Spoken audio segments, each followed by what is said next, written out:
The latest chapter kicks off with a color spread of the Straw Hat crew, wearing modern clothes like sunglasses, caps, jeans, and hoodies, which is similar to the one from chapter 916. The chapter begins where last one ended, with Zoro having a hard time seeing the benefits of letting the CP0 agents go free, even if it helps them to finish the fight quickly, so they can't keep carrying them around much longer. During that moment, Kaku talks with Luffy and says, "If we manage to go through this together, I will allow you to cuff me again." Which led Luffy to say, "Oh, you will, fine then," while Zoro tells Luffy that he's lying. While they were still talking to each other, 𝚲𝚅 used a power slash on them, even though they managed to dodge it for now. And judging by Zoro's reaction, it is revealed that 𝚲𝚅 has the power of the 𝙲𝚘𝚙𝚎 fruit from Das Bones, Mr. 1, so his body has the characteristics of sharp steel. At the same time, Sokka took the chance to ask Lucy what their mission was, as well as how they feel with Stussy betraying them. Lucy answered his questions, but Kaku wasn't okay with him revealing it to the people they planned to ally with for the time being.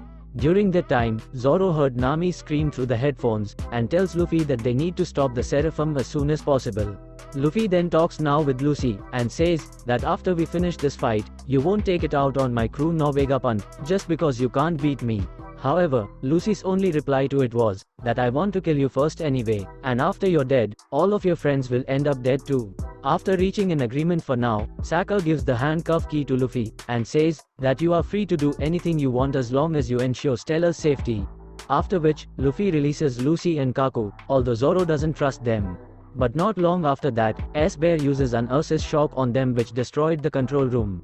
At that time, Luffy uses Gear 4th, while Lucy uses his not awakened hybrid form. Luffy and Lucy fight 𝚬𝚬𝚎, while Zoro and Kaku fight 𝚲𝚅. In an amazing double page, Luffy, Lucy, Zoro, and Kaku use a combo attack against 𝚬𝚬𝚎 and 𝚲𝚅, which resulted in both Seraphim to get blown away out of the building. Meanwhile, the real Vegapunk wakes up in a secret prison inside the laboratory. And although Vegapunk is an old man again, he's currently injured and in chains. Vegapunk is also locked up with some other Cypher Paul agents, who went missing some weeks or months ago, specifically from CP5, 7, and 8. Vegapunk then wonders how he's ended in the prison, and is also curious in how his poneglyphs research got leaked to the world government.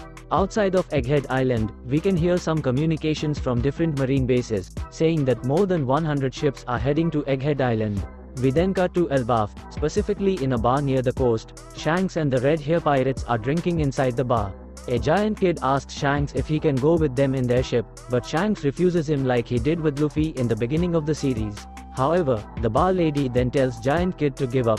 At the same time, some ships from Red Hair Pirates fleet are near the island, and they inform Shanks that the Kid Pirates are approaching to Elbaf. The Red Hair Pirates talk about it with Ben Beckman saying, "Our enemy must be angry." While Lucky Roos says, "Look who's talking, who do you think they have a grudge against?" Shanks then says, "Looks like I spent too much time talking, it can't be helped since I've just met some old friends who I thought was dead." After which, Shanks gets up from the table and then says, "I don't want to cause too much damage to this place. Will you help me out, Dory and Brogy?" In another incredible double page, we can see that Red Hair Pirates are drinking with Brogy, Dory, Kersey, Oimo and other giants.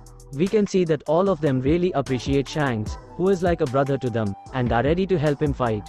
Shanks walks to battle with Brogy and Dory, while he tells Rockstar to go ahead and talk with Kid before the battle starts. The message that Shanks asks Rockstar to give to Kid was for him to fight against them now, or he can surrender his road poneglyph copies and leave.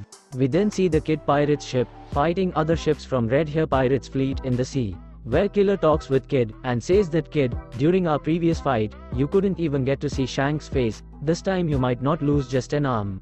However, Kid's only reply to Killer was, "We can worry about that if we actually lose." And with this, the chapter ends here with a break next week, with Shanks walking toward the coast with other captains cheering for him.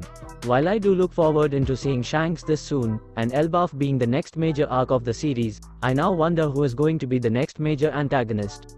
Besides Shanks himself, my only other options are Loki, Kid, and Big Mom. Well, I don't know about you guys, but what do you think of this chapter? If you have any opinions about this topic, then please tell me in the comments section below. And that's it for today. I hope you all enjoyed this video, and I also asked you to subscribe to help us. It will also help us to grow more, and if you like, please subscribe.